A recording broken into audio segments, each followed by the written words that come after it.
everyone, and welcome back to my channel. It's Sensei Pink, and I'm coming back to you guys for my review on Lore Olympus episode 118. As always guys, before we get into it, make sure that you go follow me on both Instagram and Twitter and hit that subscribe and notification button to see more weekly videos. Now, before I start, I must say that I am sorry for this video coming late. I have felt a bit sick recently, and with COVID flying around, this is something that you gotta take serious. And I've just sort of felt sluggish and whatnot, so I've been trying to rest up, and I just sort of kicked my butt into high gear like 2 minutes ago and was like, I gotta get this out to you guys. So I love you guys so much that I literally got out of bed and was like, I can't make you guys wait.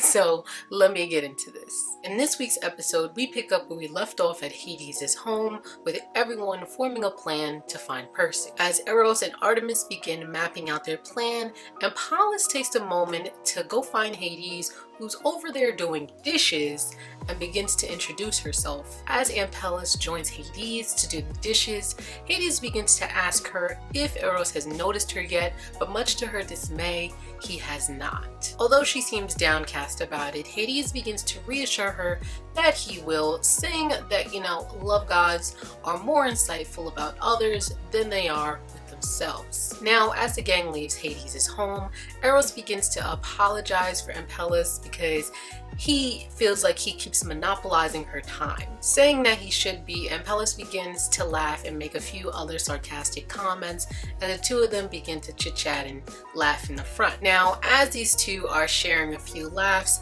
Artemis begins thinking about Percy and some of the times that maybe could have made her want to disappear, and begins to ask Eros if Percy's really unhappy. Eros continues on by saying that Percy needs a little bit more of Artemis's help than she realizes, and after a bit more back and forth, Artemis realizes that she totally forgot that Demeter is going to be coming back to her house tomorrow to see Percy. Eros then comments on to Artemis saying that, they don't really know if, Percy's actually missing per se. Maybe she wanted some downtime and whatnot, and that maybe, before they, freak out in front of Demeter, they should just wait a little bit because who knows, she might be coming back.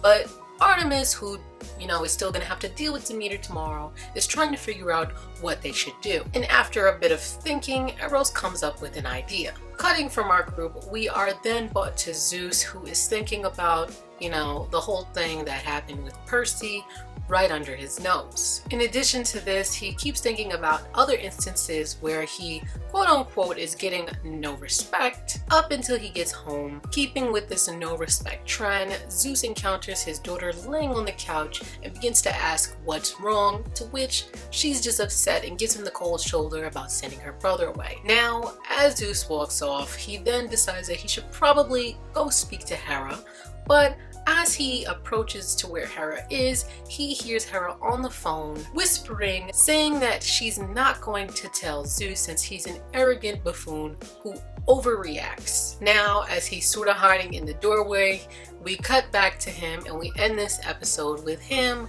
again stating that he's getting no respect. Now, first off, I just have to mention a few things that did happen in this episode that I did find interesting. The first is that while Eros and Artemis are talking, we do see like this one little panel of, it looks like Percy, giving away the little thing that Hades gave her for her hair away at a pawn shop. The second is that, again, Artemis just does not seem to understand why Percy would want to leave. And it's interesting because every time she's just trying to figure out why, Percy would want to leave, we always get like a cut over to Eros, who is just like in a face like, no, don't tell her. But, like I said last week, I feel like eventually he's gonna tell her. And lastly, it's interesting to see how Zeus is taking all of this in. It's interesting that he's like, it's no respect, but he's not a respectable character. And I think and hope that instead of thinking that it's just about like getting respect or that he has no respect, yeah, he realizes that he has no respect because, I mean, he cheats on his wife every day. You know, he's arrogant, ignorant. He obviously discredits Hera about rape claims, which are serious, and he just doesn't seem to care. Like, he's a horrible king. So hopefully he takes that no respect and actually tries to put some respect on his own name in a good way. Now that that's out of the way, let me move on to my prediction for episode 119. Now, I'm pretty sure we all have the same prediction in mind, and it's that Hera, at the very end of the episode, you know, she's on the phone. I personally think that she's on the phone with Percy. I think maybe she wants Hera to, you know, have a note for her mom and everyone that, you know, maybe she's fine or something like that, and she went to the underworld. Something where people aren't going to bother or look for Percy, and, you know, she needs Hera's help. Basically getting that, like, signed seal approval that looks official. I mean, we just see Percy in this episode at a pawn shop, so I definitely think that she dialed up on like one of the little pay phones, gave Hera a call and told her like, hey, I need your help, and Hera was like, oh my god, I'll help you, but maybe, just maybe, and I hope that in return for helping Percy, Hera gets to ask Percy like what happened with Apollo. Like, maybe that's gonna be the trade-off. Hopefully it is, and the truth comes out that way. Well, let me know, what do you guys think is going to happen next episode? Who do you think was on the phone with Hera, and why do you think we saw Percy at that pawn shop? Go follow me on both Instagram and Twitter, and smash that like button if you enjoyed watching. And finally guys, hit that subscribe and notification button to see more of me, Sensei Pink.